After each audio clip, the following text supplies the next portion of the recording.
Vanilla செடிகளுக்கு பார்த்தீங்கன்னா bacteria, potash bacteria, so இது எல்லாத்தையும் மிக்ஸ் பண்ணி நாட்டு சர்க்கரை 1 கிலோ கலந்து நைட்டு வச்சிடணும். ஸோ இதில் நுண்ணுயிர்கள் எப்படி பெருக்கமாக இருக்குன்னு பாருங்கள்.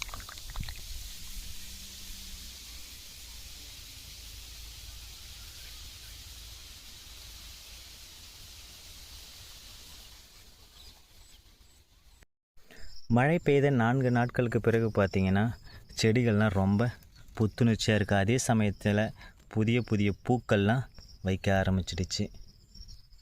ஸோ எல்லா செடியிலையும் பார்த்தீங்கன்னா நிறைய பூக்கள் பூக்க ஆரம்பிச்சிடுச்சு. ஒரு பூ எடுத்து நம்ம பார்ப்போம் எப்படி இருக்குன்னு. பாருங்க, செம க்யூட்டாக இருக்குது.